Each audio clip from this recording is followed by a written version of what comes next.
आपण ही दृश्य आता पाहतोय ज्या पद्धतीनं रेस्क्यू ऑपरेशन या ठिकाणी राबवण्यात येतं। काही प्रवाशांना बाहेरही काढण्यात आलेलं आहे। माहिती जी आपल्या हाती आलेली त्या ठिकाणी 56 प्रवासी या बोटीमध्ये होते आणि त्यापैकी तू सांगतो त्या पद्धतीने 21 जणांना बाहेर काढण्यात यश आलं आहे, एकाचा मृत्यू झालाय। तर इतर आणखीन किती प्रवासी या बोटीमधून पाण्यामध्ये पडलेले आहेत आणि त्यांना वाचवण्यासाठी कशा पद्धतीने प्रयत्न केले जात आहेत? नक्कीच तृप्ती, आत्ता समुद्रामध्ये हे सगळं बचाव कार्य जे आहे हे सुरू झालेलं आहे। 56 प्रवासी होते अशा पद्धतीची प्राथमिक माहिती मिळते। त्यातील 25 प्रवाशांना सुखरूपरित्या बाहेर काढण्यात आलेलं आहे। एक जणाचा याच्यामध्ये मृत्यू झालेला आहे। तुम्हाला हे घटना आहे ती कधी फोन आला तुम्हाला? मी JNPT मध्ये असतो, मला फोन आला पण मोठं कसं झालं। एक मिनिट बोला बोला ऑपरेशनची काय चुकी नाही, पण 180 अधिकृत आहेत, 130 आहेत। नाही 130 ची कॅपॅसिटी व्हिडिओ टाकलाय बघा, पण इथे आपण म्हणजे 80 दिलेली, 84 दिलेली। एपीएमने किती मान्यता? 84 तेवढेच झालं बाबा। अरे पहिला दाखवा ना, सेव्ह करून गेला सगळ्यांकडे पाठवला तुम्हाला। अहो गेला व्हिडिओ सगळ्यांना सर, सगळ्यांना दिला आपल्या व्हिडिओ। सर एक मिनिट सर, व्हिडिओ तरी दाखवा सर। आप बोलिए ना, आप बोलिए सर। बोला एकदा सांगा सर, आपलं नाव सांगा पहिलं। माझं नाव राजेंद्र पडते। कधी घटना? आमच्या बोटीचं नाव आहे नीलकमल आणि व्हिडिओ चेक करा बघा।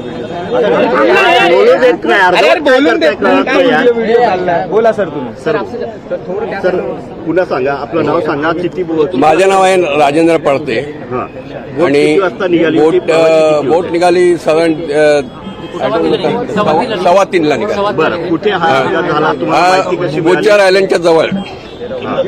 तिथून ती नेव्हीची, म्हणजे आम्ही जे रोजच जातो आमची ड्युटी असते, तर ही नेव्हीची बोट, स्पीड बोट आली।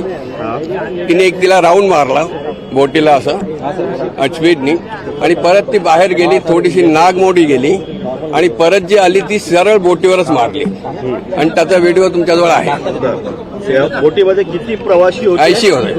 किती प्रवाशांना वाचवण्यात यश आलंय ती माझ्याकडे काही कल्पना नाही, कारण का काही लोक JNPTला आहेत, काही इथून गेले। सेफ्टीच्या अनुषंगाने या ठिकाणी बोटवरती काही साधन नसल्याची माहिती आहे। सगळे लाईफ जॅकेट्स आहेत, त्याचे राब बॉयर्स आहेत, सगळे आहे।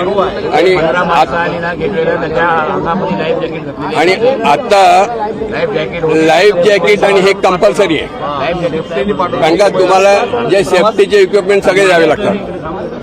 प्रवास करताना सगळ्यांनी लाईफ जॅकेट घातलेले नाही, प्रवास करताना सगळ्यांनी लाईफ जॅकेट घातलेले काय माहिती नाही। लाईफ जॅकेटचा प्रश्न नाही, बोटीवर येऊन नेव्हीची बोट आदळली, त्याला काय करणार तो कॅप्टन आणि तो मुद्दा वेगळा आहे। एक ओढ झाली अशी नाही आहे, तो बोटीच्या मधोमध तो येऊन केली, आपल्याला व्हिडिओ दिसतोय। बोटीच्या मध्ये येऊन त्यांनी टक्कर दिली, ते काय 2 तुकडे झाले त्याचे। आणि ही पण पॅसेंजरनेच काढलेलं आहे, ही व्हिडिओ पॅसेंजरची।